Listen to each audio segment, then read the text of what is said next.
कुलमान घिसिङज्यू यहीँ हुनुहुन्छ, आज मेरो कर्णाली अँध्यारोमा छ भनिदिनु पर्यो। कर्णाली नेपालमा पर्छ कि पर्दैन? यदि कर्णाली नेपालमा पर्छ भने सिङ्गो देश लोडसेडिङ मुक्त भयो भने घोषणा गरिरहँदा आज कर्णालीका 5 जिल्ला अन्धकारभित्र छन्। यदि नेपालभित्र कर्णाली पर्छ भने नेपाल लोडसेडिङ मुक्त भएको छैन भनेर घोषणा गर्नुहोस्, किनकि कर्णाली नेपालभित्र पर्छ। उहाँले भन्नुभएको कर्णालीका विकट ठाउँहरूमा विद्युतीकरणको लागि हामीले करिब 25 अरबको कार्यक्रम लगेका छौँ। उहाँले अस्ति आएर दोस्रो कार्यकालमा कर्णालीको विद्युतीकरणलाई प्रायोरिटी दिनु पर्यो भनेर भन्नुभएको थियो। मेरो पहिलो कार्यकालदेखि नै कर्णाली लगायतको विद्युतीकरणको हाम्रो कार्यक्रम थियो। त्यो कार्यक्रम अहिले एक्जिक्युसनमा गएको छ। अहिले म्यासिभ रूपमा त विद्युतीकरणको कार्यक्रम चाहिँ अगाडि बढेको छ। अहिले भर्खरै पनि मैले जुम्ला र कालीकोटको होल जिल्लाको विद्युतीकरणको एउटा फाइल मैले स्वीकृत गरेर आएको छु। टेन्डर स्वीकृत गरेर आएको, करिब 1.5 अरबको टेन्डर स्वीकृत गरेर आएको। आज हामी कुलमान घिसिङ जस्तै मान्छे नेपाल वायु सेवा निगममा पनि खोजिरहेका छौँ। आज हामी नेपाल विद्युत प्राधिकरण मात्र होइन, नेपाल आयल निगममा पनि हामीले यी मान्छेहरू खोजिरहेका छौँ। हामीलाई किनभने एउटा राजनीतिकबाट अलिपट पर एउटा कर्मचारी मात्रै तपाईको साँच्चै आफ्नो मात्र काम इमान्दारीका साथ गर्यो भने देश रूपान्तरण हुँदो रहेछ भनेर तपाईँ नेपाल विद्युत प्राधिकरणका कर्मचारी र कुलमान घिसिङले जो देखाउनु भएको छ, यो राष्ट्रका लागि एउटा नयाँ उदाहरण पनि हो हामीले यो। किनभने आज हेर्नुहोस् कतिसम्म अवस्था छ भने नेपाल वायु सेवा निगमका प्लेनहरू थन्किएको अवस्था छ। नेपाल आयल निगममा तपाईँको हालत त्यही छ। 65 रुपियाँ 1 लिटर पेट्रोलमा हामीले कर तिर्छौँ। अहिले त बढेछ, अझै 75 रुपियाँ पुगेछ। 75 रुपियाँ 1 लिटर पेट्रोलमा हामीले कर तिर्दाखेरि पनि आज तपाईँको नेपाल आयल निगम अझ घाटामा छ अरे। हरेक कर्मचारीको तलब वृद्धि गरौँ, तर कर्मचारीको तलब वृद्धि गर्दा गर्दै यदि भ्रष्टाचार गर्छ भने उसको 3 पुस्ते सम्पत्ति जफत गरौँ, यस्तो किसिमको कानुन बनाऊ भन्छु। बल्ल भ्रष्टाचार नियन्त्रण हुन्छ। अब खाना पनि नदिने रे, बस्न पनि नदिने रे। अब हेर्नुहोस् त, जति पनि सरकारी सङ्घ संस्थाहरू छन् आज धराशायी छन्। सरकारी स्कुलमा विद्यार्थी पढ्दैन, ढुङ्गा हान्न सिकाइन्छ। अनि कहाँ पढाउने छ र? एउटा प्राइभेटमा पढाउनु। प्राइभेटमा पढाउँदाखेरि फी तिर्न पर्यो। बिरामी भयो भने सरकारले हेर्छ? हेर्दैन। उपचार गर्दाखेरि एकै दिनमा लाखौँको बिल तपाईँको अस्पतालले तपाईँलाई उपलब्ध गराउँछ। अनि लाखौँको बिल तिर्न पर्यो, छोराछोरीको फी तिर्न पर्यो, खान पर्यो, बस्न पर्यो, तलबले पुग्दैन। अनि कर्मचारी बाध्य भएर भ्रष्टाचार गर्न बाध्यता भएको छ। यो बाध्यतालाई हटाउनका लागि पनि अब हामी सडकमा मात्र बोलेर हुँदैन, सदनमा पनि बोल्छौँ भनेर हामी अहिले कसिएका छौँ। यसका लागि हामीले यो अगाडि बढाउँछौँ। विद्युत प्राधिकरण हिजो म आउनुभन्दा केही वर्ष अगाडि तलब खानलाई ब्याङ्कबाट ऋण लिएर तलब खाइरहेको अवस्था हो नि त। तलब खानलाई ब्याङ्कबाट ऋण लिनु पर्थ्यो। 1 रुपियाँ पैसा क्यास थिएन। आज विद्युत प्राधिकरण 16 अरब एकै वर्षमा नाफा गर्न सक्ने अवस्थामा पुग्यौँ। 35 अरब हाम्रो जुन क्युमुलेटिभ घाटा थियो त्यसलाई माइनस गरेर प्लसमा हामी 25-26 अरब पुग्यौँ। यो अवस्था त वास्तविकता हो नि। र हिजो विद्युत प्राधिकरणले एउटा ट्रान्सफरर फेर्न पनि सरकारलाई पैसा गुहार्नु पर्थ्यो। आज 50 अरब विद्युत प्राधिकरणले आफै लगानी गर्दैछ विद्युतीकरण गर्न र यो चाहिँ सिस्टम अपग्रेड गर्नलाई, र विभिन्न प्रोजेक्टहरूमा आफै लगानी गर्ने अवस्थामा पुगेको छ। मुलुकलाई अन्धकारबाट उज्यालो मुलुकमा परिणत गर्नुहुने तपाईँ सबै प्रिय दाजुभाइ दिदीबहिनीहरूमा स्वीकार्नुहोस्। जय राष्ट्रवाद। सर्वप्रथम त हामी आज यो नेपाल विद्युत प्राधिकरणको यस सभा हलको पछाडिपट्टि उभिरहँदाखेरि हामीलाई एउटा कुराको झझल्को जहिले पनि झल्किरहन्छ। त्यो जमाना थियो जहाँ 18 घण्टा लोडसेडिङ हुन्थ्यो, जहाँ हामी विद्यार्थी काल भइरहँदाखेरि हामीलाई पढ्नका लागि सकस हुन्थ्यो। एउटा कथाको याद पनि आउँथ्यो। बिजुली र घरको मान्छेको घाम र जुनको जस्तो सम्बन्ध थियो। दिउँसो कोठामा आयो, दिउँसो बाहिर गयो, बिजुली आउँथ्यो। राति कोठामा सुत्न आयो, बिजुली आउँदैन थियो। यस्तो लाग्थ्यो कि बिजुली र हाम्रो सम्बन्ध घाम र जुनको जस्तो छ, त्यस्तै सम्बन्ध थियो। तर अहिले यो सबै अवस्थालाई परिणत गर्दै अहिले बिजुली देशको हरेक ठाउँमा लोडसेडिङ मुक्त नेपाल भयो भनेर घोषणा गरिएको छ र आज सहरमा लोडसेडिङ युक्त मुक्त नेपाल छ, तर दूरदराजमा आज पनि बिजुली छैन। म यहीँबाट भन्न चाहन्छु कुलमान घिसिङज्यूलाई र सम्बन्धित निकायलाई, तपाईँले एकपटक कर्णालीमा बिजुलीको लागि अनुगमन गर्नुहोस्। नेपालको सबैभन्दा बढी बिजुली कर्णालीले उत्पादन गरेर यो देशमा मात्र होइन विदेशमा बेच्न सक्ने बिजुली पनि कर्णालीले उत्पादन गर्न सक्छ, त्यो क्षमता राख्छ। र अहिले जसरी बिजुली उत्पादन गर्नका लागि ठुल्ठुला आयोजनामा भइरहेको राजनीतिकरण छ, यसको अन्त्य गरिदिनुहोस्। चाहे तपाईँ रापरपाका समर्थक कर्मचारीहरू हुनुहुन्छ, चाहे माओवादी समर्थक हुनुहुला, चाहे काङ्ग्रेसको समर्थक, अन्य कुनै पार्टीको तपाईँ समर्थक भए पनि सत्य कामका लागि तपाईँ लागिदिनु होला। र जसरी आयोजनाहरू अहिले अल्पत्र पार्ने, मेरै गृह जिल्लाबाट बग्दै आएको नदी र हाम्रै अञ्चलमा पर्ने अप्पर कर्णाली हाइड्रो पावरको आज पनि याद आउँछ। त्यो हाइड्रो पावर बन्ला, त्यसपछि कर्णालीमा केबल कार चलाउँला, त्यहाँको स्याउलाई काठमाडौँमा ल्याएर बेचौँला, जडीबुटीलाई प्रशोधन गरौँला, लिफ्टिङ सिँचाइ गरौँला, घर घरमा बिजुली होला भनेर हामीले सपना देखेका थियौँ। तर यो गैर राजनीतिक र कुराजनीतिकका कारणले गर्दा आज Karnali upper Karnali hydro power कहाँ छ कुन्ने खोजे पनि थाहा पाइँदैन। त्यस्तै गरेर विभिन्न हाइड्रो पावरहरू आज राजनीतिक चपेटामा छन्, विभिन्न हाइड्रो पावरमा राजनीतिकरण भएको छ। म यहाँबाट अनुरोध र आग्रह गर्न चाहन्छु, विकास निर्माणको काममा कसैले पनि राजनीति नगरिदिनु होला। त्यो राजनीतिक होइन, त्यसलाई कुराजनीतिक भन्छ। त्यसले हाम्रो भविष्यलाई अन्धकार बाटोतिर धकेल्छ। हामीले भोलिको भविष्य बनाउनुहोस्। आज हामी भर्खरका युवा साथीहरू छौँ, भोलि आउने एउटा ठुलो युवा तबका छ। त्यो तबकालाई हामीले संस्कार सिकाउनुहोस्। त्यो तबकालाई हत्या नगरेर, हिंसा नगरेर, कसैको घाँटी नकाटेर, कसैको सडकमा टायर नजलाएर, ठुल्ठुला आयोजनाहरूलाई अल्पत्र नपारेर, कसैको बन्द नगरेर, चाबी नलगाएर पनि राजनीति गर्न सकिन्छ र यो देशको नेतृत्व गर्न सकिन्छ भनेर अब देखाउने बेला आएको छ। त्यसका लागि हामी सडक र सदनमा दुईटै ठाउँमा उभिएका छौँ। धेरैलाई लाग्न सक्ला यो कुरा जायज छैन, कसैलाई लाग्न सक्ला यो कुरा मात्र सीमित हो, तर यति मात्र सीमित होइन। यो किन हो भने नेपाललाई बिल्कुलै नयाँ राजनीति रूपान्तरणमा लिनु छ। नेपालमा यस्तो राजनीतिक पद्धतिको निर्माण गर्नु छ, यस्तो राजनीतिक सिस्टमको निर्माण गर्नु छ जहाँ बन्द भनेको के हो थाहा नहोस्। जहाँ अहिले नेपाल बन्द गर्छन्, बेला बेला कर्मचारीहरूले पनि तपाईँको तालाबन्दी गरेको सुन्छौँ, बेला बेला कर्मचारीहरूले पट्टी बाँधेको राके जुलुस गरेको सुन्छौँ।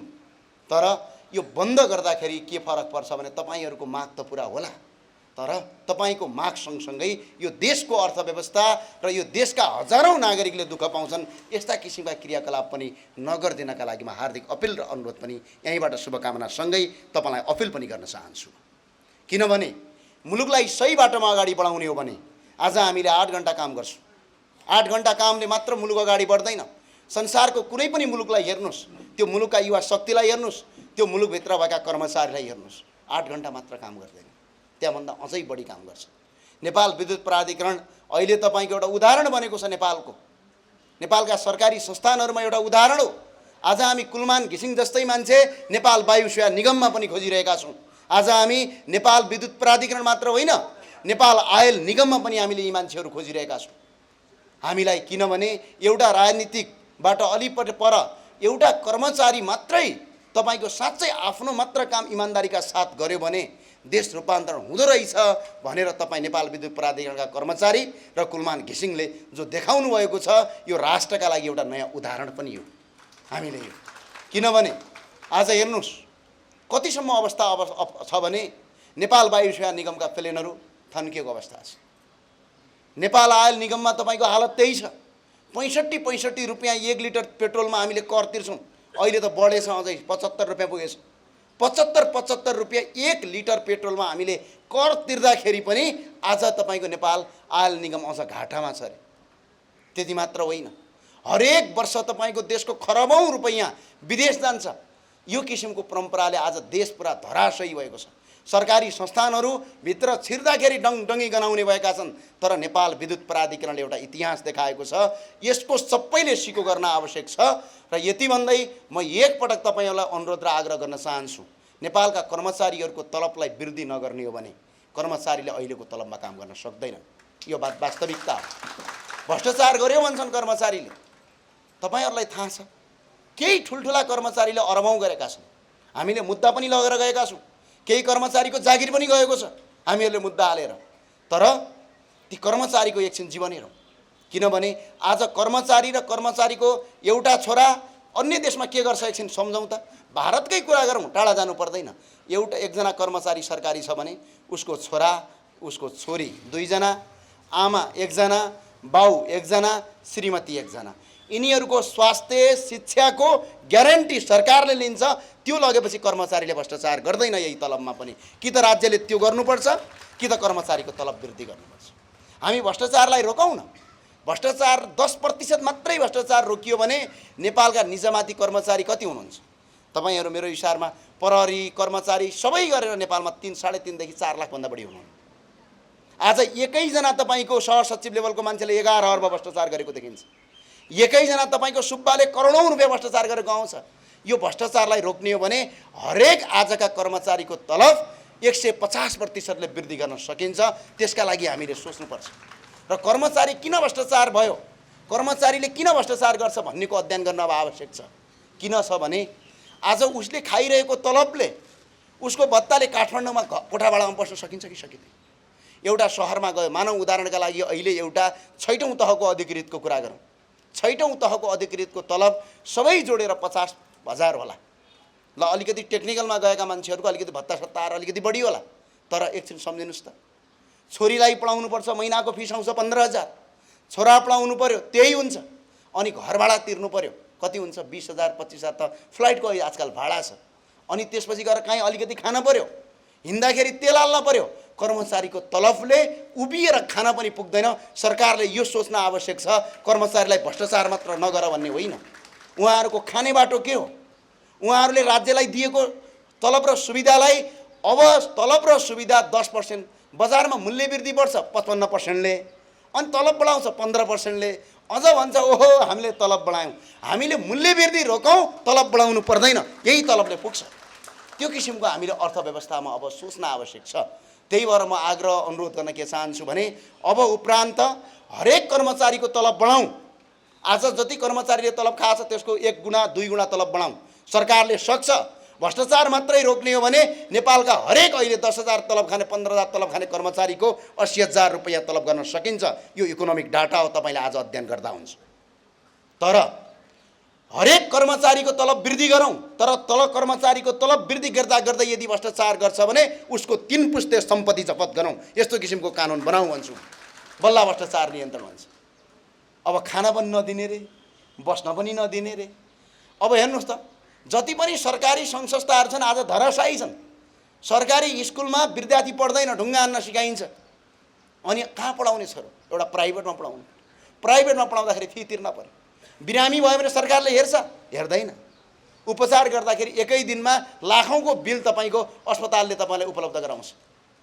अनि लाखौँको बिल तिर्न पर्यो, छोराछोरीको फी तिर्न पर्यो, खान पर्यो, बस्न पर्यो, तलबले पुग्दैन। अनि कर्मचारी बाध्य भएर भ्रष्टाचार गर्न बाध्यता भएको छ। यो बाध्यतालाई हटाउनका लागि पनि अब हामी सडकमा मात्र बोलेर हुँदैन, सदनमा पनि बोल्छौँ भनेर हामी अहिले कसिएका छौँ। यसका लागि हामीले यो अगाडि बढाउँछौँ। एउटा यस्तो किसिमको नीति ल्याउन आवश्यक छ जुन नीतिले कर्मचारीले भ्रष्टाचार पनि नगरून्, कर्मचारीले राज्यको सेवा सुविधा लगुन्, कर्मचारी भोको पनि नबरोस्, कर्मचारीले राज्य र आफ्नो काम गर्ने ठाउँमा काम गर्दाखेरि उसलाई हौसला आओस्, हौसला प्रदान होस्, उसलाई तपाईको प्राउड फिल होस्। त्यो किसिमको तलब व्यवस्था र कर्मचारीको व्यवस्था र कुनै पनि कर्मचारीले भ्रष्टाचार गर्यो भने उनीहरूको 3 पुस्ते सम्पत्ति जफतको कानुन नबनाउँदासम्म यो देश अगाडि बढ्दैन, मुलुक अगाडि बढ्दैन। यसका लागि सोच्न अब आवश्यक छ। र म जाँदा जाँदै भन्न चाहन्छु, आज लोड सेडिङ मुक्त नेपाल भयो। कुलमान घिसिङज्यू यहीँ हुनुहुन्छ। आज मेरो कर्णाली अँध्यारोमा छ। भनिदिनु पर्यो कर्णाली नेपालमा पर्छ कि पर्दैन? यदि कर्णाली नेपालमा पर्छ भने सिङ्गो देश लोड सेडिङ मुक्त भयो भने घोषणा गरिरहँदा आज कर्णालीका 5 जिल्ला अन्धकारभित्र छन्।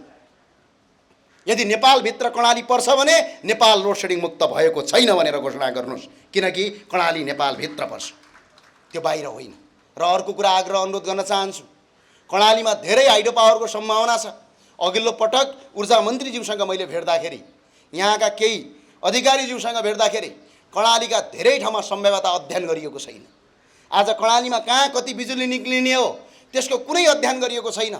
त्यसका लागि तपाईँ कर्मचारी र अन्य साथी सहयोगी दाताहरूलाई म अपिल गर्न चाहन्छु, कर्णालीमा सभ्यता अध्ययन गरिदिनुहोस्। प्राइभेट सेक्टरलाई लगानी गर्नका लागि हामी बाटो प्रशस्त गर्छौँ। कर्णालीले अब बिजुली यहाँबाट लिने होइन, कर्णालीले बिजुली काठमाडौँलाई बेच्न सक्ने छ। यसका लागि म तपाईँलाई हार्दिक अपिल र अनुरोध गर्दै बिदा हुन चाहन्छु। हस्, जय राष्ट्रवाद, जय नेपाल। ती सम्पूर्ण कर्मचारी साथीहरू, आज मलाई यो कर्मचारी कल्याण परिषदको 25औं वार्षिक उत्सवमा यहाँ विद्युत प्राधिकरणमा राष्ट्रिय प्रजातन्त्र पार्टीका चर्चित नेताहरूको जमघट गराएर यहाँ हामीसँग प्राधिकरणको विषयमा केही बोल्न पाउँदा ज्यादै खुसी लागेको छ। कर्मचारी साथीहरूले धेरै राखिसक्नु भएको छ। विद्युत प्राधिकरणका कर्मचारी साथीहरू ट्रेड युनियनका 4वटा, पहिला 3टा थियो, अहिले 4वटा भएको छ। सबै ट्रेड युनियनका साथीहरू, सबै कर्मचारी साथीहरूको संयुक्त प्रयासले वास्तवमा विद्युत प्राधिकरण एउटा ठुलो परिवर्तन ल्याउन सफल भएको छ। यो हामी सबैको प्रयास हो। यो क्रेडिट एकजना कुलमान घिसिङले लिएको छैन, लिनु पनि हुँदैन। हामी सबैले गर्दाखेरि आज विद्युत प्राधिकरणको एउटा मुहार फेरेको छ। विद्युत प्राधिकरण एउटा पब्लिक अर्गनाइजेसन, देशको एउटा आशाको केन्द्र बनेको छ। यस्तै संस्थाहरूले देश बनाउने हो। अब विद्युत प्राधिकरणको कुरा गरिरहँदाखेरि हिजोको कुरा, म पनि 26-27 वर्ष भइसकेँ विद्युत प्राधिकरणभित्र। 1 वर्ष मेरो ग्याप भयो। लोड सेडिङ थियो, लोड सेडिङ 18 घन्टासम्म चल्यो। लोड सेडिङ अन्त्य भयो, हामीले लोड सेडिङ अन्त्य गर्न सक्यौँ। करिब 6 वर्ष अगाडि नै हामी लोड सेडिङ अन्त्य गर्न सक्यौँ। त्यो हाम्रो पहिलो उपलब्धि थियो, ठुलो उपलब्धि थियो। लोड सेडिङ अन्त्य भनिरहँदाखेरि 60% जनताले जहाँ विद्युत थियो त्यो विद्युत भएको ठाउँमा लोड सेडिङ अन्त्यको कुरा हामीले गऱ्यौँ। जहाँ जहाँ विद्युत थियो त्यहाँ लोड सेडिङ अन्त्य भयो। धेरैजसो सहरी क्षेत्र, जिल्लाका सदरमुकामहरूमा लोड सेडिङ अन्त्य भयो। तर जहाँ बत्ती नै पुगेको छैन, 24 घन्टा लोड सेडिङ थियो, त्यसलाई विद्युतीकरण गर्न, त्यसको लागि हामीले विद्युतमा पहुँच पुर्याउन हाम्रो अर्को चुनौती थियो। हामीले विगत 4-5 वर्षभित्र 60% विद्युतीकरणको अवस्थालाई 100 वर्षमा 60% को हाराहारीमा हामी विद्युतीकरणको अवस्था थियो। अहिले करिब ग्रिडको विद्युत मात्रै 93% पुगेको छ। यो हाम्रो अर्को उपलब्धि हो, ठुलो उपलब्धि हो। हामीले गाउँमा विद्युतीकरण गरेको छ। अघि ज्ञानेन्द्र साईजीले भन्नुभयो जुम्लामा लोड सेडिङ, जुम्लामा बत्ती नै छैन। जुम्ला सदरमुकाममा बत्ती हुने बेलामा रामेछापको काठमाडौँबाट नजिकैको गाउँमा, मेरो गाउँमा बत्ती थिएन। नेपालको धेरै गाउँहरूमा बत्ती थिएन। कर्णालीका सदरमुकाममा पञ्चायतकालमै माइक्रो हाइड्रोहरू, स्मल हाइड्रोहरू बनेको थियो, त्यहाँ बत्ती थियो।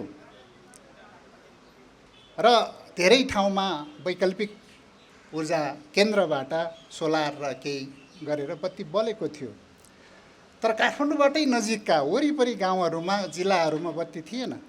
रामेछाप, काभ्रे, सिन्धुपाल्चोक यी गाउँमा जानुभयो भने काठमाडौँबाट नजिकै 1 घन्टा जाने ठाउँमा पनि बत्ती थिएन। अहिले देशैभरि हामीले विद्युत पुर्याएका छौँ। विकट ठाउँहरूमा अहिले उहाँले भन्नुभएको कर्णालीका विकट ठाउँहरूमा विद्युतीकरणको लागि हामीले करिब 25 अरबको कार्यक्रम लगेका छौँ। उहाँले अस्ति आएर दोस्रो कार्यकालमा कर्णालीको विद्युतीकरणलाई प्रायोरिटी दिनु पर्यो भनेर भन्नुभएको थियो। मेरो पहिलो कार्यकालदेखि नै कर्णाली लगायतको विद्युतीकरणको हाम्रो कार्यक्रम थियो। त्यो कार्यक्रम अहिले एक्जिक्युसनमा गएको छ। अहिले म्यासिभ रूपमा त विद्युतीकरणको कार्यक्रम चाहिँ अगाडि बढेको छ। अहिले भर्खरै पनि मैले जुम्ला र कालीकोटको होल जिल्लाको विद्युतीकरणको एउटा फाइल मैले स्वीकृत गरेर आएको छु, टेन्डर स्वीकृत गरेर आएको, करिब 1.5 अरबको टेन्डर स्वीकृत गरेर आएको। र यो विद्युतीकरणको कार्यक्रम विकटताको कारणले केही ढिलो होला, तर देशभरि ग्रिड पुग्ने अवस्थामा पुगेको छ। 1.5 वर्ष लाग्ला। यो हाम्रो लागि ठुलो सफलता हो। वास्तवमा यो विद्युतीकरणको कार्यक्रम देशैभरिकै चलिरहेको छ। हाम्रो विद्युत प्राधिकरणले केही कमाएको छ त्यो सबै विद्युतीकरणमा लगाएका छौँ। यो नेपालमा विद्युतको एक्सेस पाउनुपर्छ भनेर। यति हुँदाहुँदै पनि बत्ती त जान्छ, झ्याप्प झ्याप्प बत्ती जान्छ। अनि लोडसेडिङ भयो भन्नुहुन्छ, कर्णालीमा त बत्ती नै आउँदैन भन्नुहुन्छ। कर्णालीमा रोड पुगेको कति वर्ष भयो होला? पहिला त ट्र्याक रोडै खुलेको हो, त्यो 6 महिना पनि चल्दैन थियो। अलिअलि गरेर ग्राभेल पुग्यो, त्यसपछि पिच हुनलाई वर्षौँ लाग्यो। बत्ती पनि त्यही हो। पहिला एक्सेस पुग्नु सबभन्दा महत्त्वपूर्ण छ, त्यसलाई पिच गर्नलाई केही समय लाग्छ। भन्नुको मतलब त्यस्तो रिलायबल सप्लाईको लागि हामीले कर्णालीको रिलायबल सप्लाईको लागि तपाईँको कोहलपुरदेखि जुम्लासम्म 132 केबीको ट्रान्समिसन लाइन बनाइरहेछौँ। दैलेखसम्मको टेन्डर भएर काम भइरहेछ भनेपछि 132 केबी लाइन अब तपाईँ त्यो एरियाको जति पनि प्रोजेक्ट ल्याउनुहोस्, तल पनि आउँछ, माथि पनि जान्छ र त्यो 24 घन्टा आउने सिस्टम बन्छ। अहिले नै हामीले करिब 35वटा सबस्टेसन कर्णालीमा मात्रै बनाउँदैछौँ यो प्याकेजहरूमा। भनेपछि रिलायबिलिटी र क्वालिटी अहिलेको प्राथमिकता हो। अहिले हामी त्यसैमा लागिरहेछौँ। यसलाई दुईटा कुरा, लगानी चाहिन्छ, हेभी लगानी चाहिन्छ, केही समय पनि लाग्छ। म यसमा यति भने र विद्युत प्राधिकरण हिजो म आउनुभन्दा केही वर्ष अगाडि तलब खानलाई ब्याङ्कबाट ऋण लिएर तलब खाइरहेको अवस्था हो नि त। तलब खानलाई ब्याङ्कबाट ऋण लिनु पर्थ्यो, 1 रुपियाँ पैसा क्यास थिएन। आज विद्युत प्राधिकरण 16 अरब एकै वर्षमा नाफा गर्न सक्ने अवस्थामा पुग्यौँ। 35 अरब हाम्रो जुन क्युमुलेटिभ घाटा थियो त्यसलाई माइनस गरेर प्लसमा हामी 25-26 अरब पुग्यौँ। यो अवस्था त वास्तविकता हो नि। र हिजो विद्युत प्राधिकरणले एउटा ट्रान्सफरर फेर्न पनि सरकारलाई पैसा गुहार्नु पर्थ्यो। आज 50 अरब विद्युत प्राधिकरणले आफै लगानी गर्दैछ विद्युतीकरण गर्न र यो चाहिँ सिस्टम अपग्रेड गर्नलाई, र विभिन्न प्रोजेक्टहरूमा आफै लगानी गर्ने अवस्थामा पुगेको छ। यति मात्रै होइन, यति त गऱ्यौँ, नाफा गऱ्यौँ, तर आएपछि हामी विगत 4 वर्षमा 3 चोटि विद्युतको भाउ घटाएका छौँ। पहिलोचोटि 15% घटायौँ, दोस्रोचोटि 5% जति घटायौँ, तेस्रोचोटि अस्ति मात्रै मन्त्रीज्यू आएपछि 1% करिब 4-5% घटाएका छौँ। 25%, 20 देखि 25% भाउ घटाएर यो नेपालमा कुनै चिजको अहिलेसम्म भाउ घट्छ? घटेको छैन। भाउ घटाएर विद्युत प्राधिकरणले 16 अरब, अब अर्को वर्ष करिब 30 अरब नाफा होला, गर्दैछ नि। यो परिवर्तन हो। यति भाउ मात्रै घटाएको छैन। आज हरेक मेरो 18 लाख ग्राहकले, डोमेस्टिक ग्राहकले 30 रुपियाँ तिर्छ, फ्रीमा इनर्जी बालिरहेछ।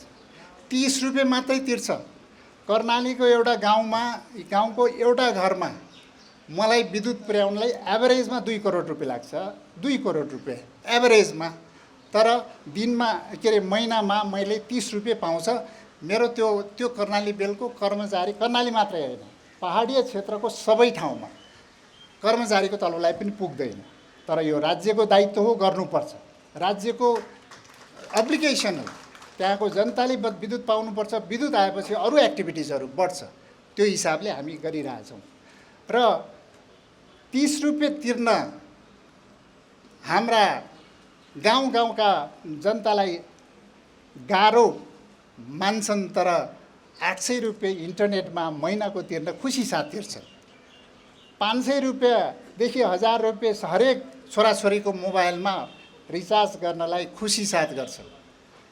मेरो एउटै कुरा के हो भने अब विद्युत प्राधिकरणले लगानी गर्नुपर्छ, लगानी बढाउनुपर्छ, देशमा ठुलो परिवर्तन ल्याउनुपर्छ। त्यसको लागि केही लगानी हामीले कमाउन पनि दिनुपर्छ प्राधिकरणले। यो भएको हुनाले अहिले हामीले अब धेरै कुरा आउँछन्। विद्युत प्राधिकरण नाफा किन विद्युत प्राधिकरण नाफा गर्ने? नाफा गर्ने संस्थै होइन यो विद्युत प्राधिकरणले नाफा गर्न दिने हो? यो प्राइस घटाउनु पऱ्यो, विद्युत प्राधिकरणको सबै प्राइस घटाउनु पऱ्यो। अब विद्युत प्राधिकरणलाई कमाउन पनि नदिने, अब बजेट पनि नआउने, ऋण पनि नआउने, अनि क्वालिटीको सप्लाई चाहियो, रिलायबल सप्लाई चाहिँ कहाँबाट ल्याउने है? ट्रान्सफर्मर पनि पड्किन्छ, सबस्टेसन पनि पड्किन्छ, लाइन पनि पड्किन्छ, अनि कहाँबाट दिने हो? यो चाहिँ गम्भीर विषय हो। अब हामीले लगानी गर्नुपर्छ। 5-10 वर्ष लगानी गरौँ, कमाउँ, त्यसपछि नेपालमा विद्युत आम पब्लिकलाई सिधैमा निःशुल्क दिन सकिने अवस्थामा पुग्छौँ हामी। लगानी गरौँ, जापानको जस्तो सिस्टम बनाऊ। जापान त्यत्तिकै अहिलेको सिस्टममा आएको होइन, वर्षौँ लगानी गरेर खरबौँ रुपियाँ लगानी गरेको छ उनीहरूले भित्रभित्र। त्यो लगानी चाहियो। अब अघि उहाँले भन्नुभयो अब विद्युत प्राधिकरणले यो विद्युत बेच्ने होइन, विद्युत इन्डियामा बेच्ने होइन, यहीँ खपत गर्ने हो। कसैले पनि खपत गर्ने भन्ने, खपत नगर्ने भन्ने, खपतै गर्ने हो। खपतै गर्ने हो। नेपालमा खपत गरेरै धनी हुने हो। तर यहाँ दिउँसभरि यहाँ बत्ती बलेको छ छैन नि, राति मात्रै बल्छ नि। त्यो नबलेको बत्ती कहाँ रहने, कहाँ पठाउने मैले? अनि त्यो नबलेको बत्ती खेर फाल्यो भने अनि डबल पैसा लागेन मलाई? हो, डिमान्ड त कहिले पिक पुग्छ, कहिले तल आउँछ। त्यो सबै कुरा, एक युनिट पनि विद्युत चाहिँ खेर नफाल्नु चाहिँ महत्त्वपूर्ण छ। त्यो भनेको एक्सपोर्टै हो।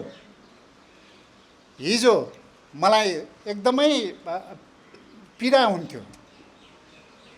5-6 वर्ष अगाडि 10 मेगावाटको चाहिँ इनर्जी पनि पाउँछ भने अब चाहिँ उता नेपालगञ्जतिर लाइन जोड्ने 33 केबी पनि लाइन जोड्नु पऱ्यो। धनगढीतिर भए पनि लाइन 10 मेगावाट पनि थप आउँछ कि भने लाइन जोड्न कुद्थ्यौँ। दिल्लीमा गएर 10 मेगावाट पनि थप दिनु पऱ्यो भनेर रिक्वेस्ट गर्थ्यौँ। आज विश्वमा इनर्जीको क्राइसिस भएको बेलामा युरोपमा इनर्जीको क्राइसिस छ, चाइनामा इनर्जीको क्राइसिस छ। 1 महिना त उद्योग बन्द भएको छ चाइनामा, अस्ति 6 दिन उद्योग बन्द भएको छ। इन्डियामा क्राइसिस छ, बङ्गलादेशमा क्राइसिस छ, श्रीलङ्कामा क्राइसिस छ। यस्तो क्राइसिसको बेलामा नेपालले 400 मेगावाट विद्युत बेचिरहेछ। यो महत्त्वपूर्ण होइन? यो गम्भीर विषय हो। यो बेचेको भनेको विद्युत प्राधिकरणले बेचेको पनि कति प्राइसमा? दिनमा 10 करोडको विद्युत बेच्छौँ। प्राइस कति?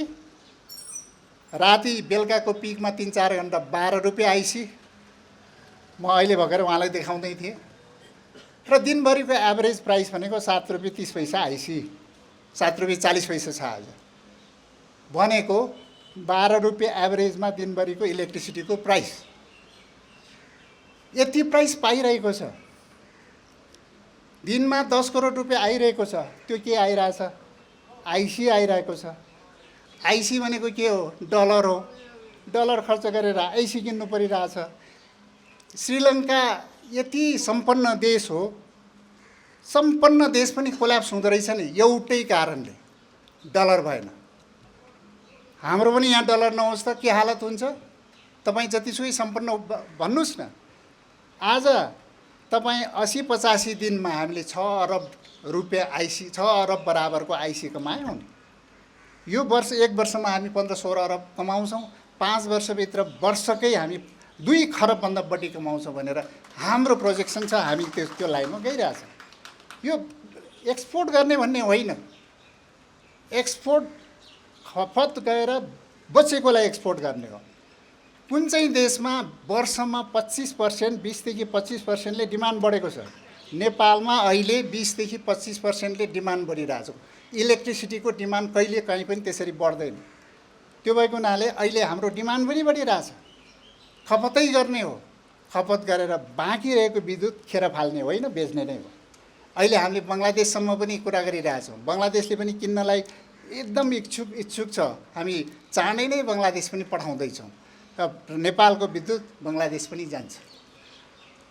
यति भन्दै गर्दाखेरि विद्युत प्राधिकरणले ठुलो चेन्ज ल्याएको छ।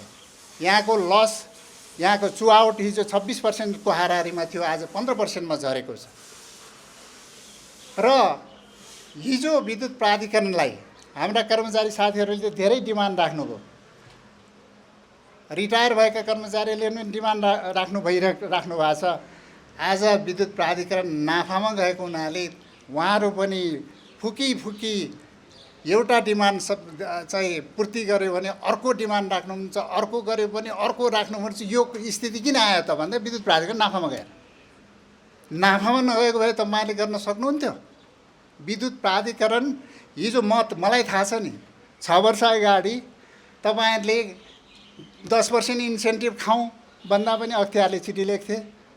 लोड सेडिङ गर्ने, घाटामा खाने, इन्सेन्टिभ खाने तिमीहरू भन्थे होइन। तर विगत 3-4 वर्षमा हामीले के गर्यौँ तपाईँहरूलाई थाहा छ।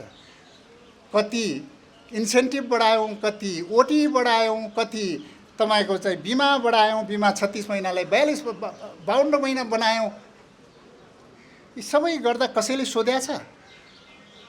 अनि वार्षिक उत्सवमा हामी करिब 15,000 दिन सक्ने भयौँ। सबै कुरो भयो नि त। यो त हिजो आँपको बोटमा आँपै थिएन, अहिले आँप धेरै फलेको छ। फेरि त्यो आँप समाप्त गर्ने हिसाबले तल चाहिँ फेदै काट्ने हो भने भोलि पाउनुहुन्न फेरि। त्यो भएको हुनाले अहिले तपाईँले राखेको कुरा जायज हो। हिजो रिटायर भएका कर्मचारी साथीहरूले राखेको कुरा पनि जायजै होला। हामी त्यहाँ पनि कुरा गरिरहेका छौँ। रिटायर भएका कर्मचारीहरूले एउटा कुरा चाहिँ, म पनि रिटायरै हो, एउटा कुरा हामीले सोच्नुपर्ने विषय चाहिँ के हो भने विद्युत प्राधिकरणको 6 वर्षको अवस्था कन्टिन्यू भएको भए त्यो पेन्सन पनि खान पाउँथ्यो कि पाउँथेन, त्यो चाहिँ गम्भीर कुरा थियो। आज त पेन्सनको चाहिँ 100% ग्यारेन्टी गरेका छ विद्युत प्राधिकरणले, त्योभन्दा बढी पनि दिन सक्छौँ। त्यो भएको हुनाले यो विषयहरूलाई पनि हेर्दै विद्युत प्राधिकरणलाई समृद्ध बनाउने भनेको देशलाई समृद्ध बनाउने हो। यो हामी सबैको दायित्व हो। अब राजनीतिक नेताहरू यहाँ हुनुहुन्छ, उहाँहरूको त झन् ठुलो दायित्व हुन्छ। माथिबाटै यो सबै चिजको परिवर्तन आवश्यक छ। मेरो उहाँहरूलाई राष्ट्रिय प्रजातन्त्र पार्टीका विशिष्ट व्यक्तित्वहरू हुनुहुन्छ। आगामी चुनावको पनि शुभकामना र कर्मचारी कल्याण परिषदलाई पनि 35औँ वार्षिक उत्सवको शुभकामना। धन्यवाद।